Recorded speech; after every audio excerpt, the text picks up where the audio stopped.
The coronavirus is affecting everyone's life across the globe, and that includes us right here at CBS News. 6 CBS News employees were diagnosed with COVID-19, and one of them is CBS News foreign correspondent Seth Doane. There he is. Seth is currently quarantined in his home in Rome. Seth, first let me say it's really good to see you, really good. I want to know, number one, how you're feeling and what you were experiencing that made you think, I need to get tested. Thanks, Gail. I was starting to feel, I coughed a little bit, just about enough to worry the people I was with here. We were out working, covering this story. I started to have a little bit of a cough that worried me. For the most part, I feel okay. As we know, this is a deadly virus. It can be incredibly serious, a major respiratory illness.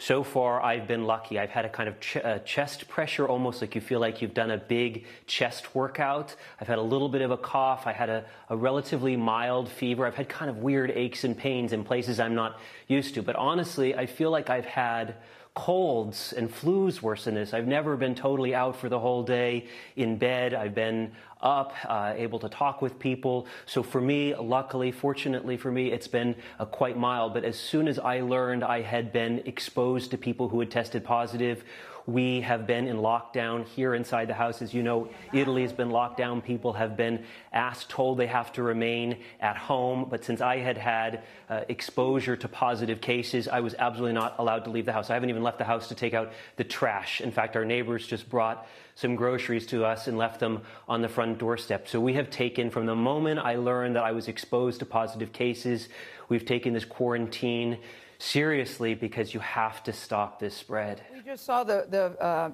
video of you getting the actual test. Boy, that was hard to watch. It looks very uncomfortable. Is it as painful?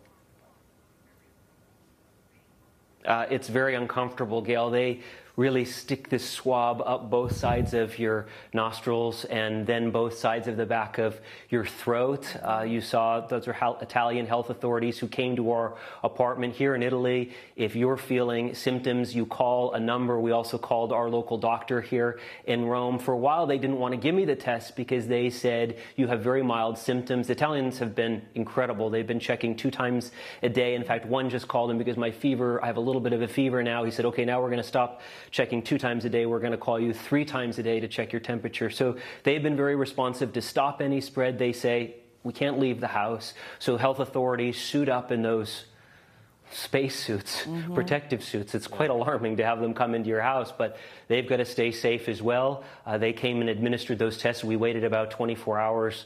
And I got the test this weekend, results this weekend. Seth, we've heard of some people who are under quarantine literally having to get like a form to be able to go out and buy groceries. I mean, how else has quarantine affected your life there? Quarantine has stopped life in many ways here in Italy. If you've been exposed to positive cases, you're not allowed to leave the house. Certainly, if you are positive yourself, you're absolutely not able to leave the house, and Italians have been asked to stay at home. I have that form you're talking about here. If you don't have those symptoms, if you haven't been exposed to a positive case, you can have this self-declaration form where you can go out for medical needs, for something like going to the grocery store or the pharmacy. Most everything is closed here. But for instance, our neighbor who is safe and a friend down the street, they very cautiously go to the supermarket. Everyone's keeping their distance. There are very few people on the street, but they carry this form with them in case they're stopped by police. Seth, one thing I hadn't thought about until just this morning, but I think is really interesting, is when you have this virus, you then call people that you've had contact with to say, look, I tested positive. What's that call like, and how do people react? Tony, it's awful. This is not what I want to be discussing on TV. It is not what I want to be known for, but I'm trying to be public and open because I think it's vital that we stop the spread of this thing. It is vital that people inform people they've had contact with. I took it very personally. The psychological part for me has been worse than the physical part. And I've tried to call or email or contact everyone I had contact with. I was feeling great. I felt totally fine. Yeah. Luckily, our amazing Dr.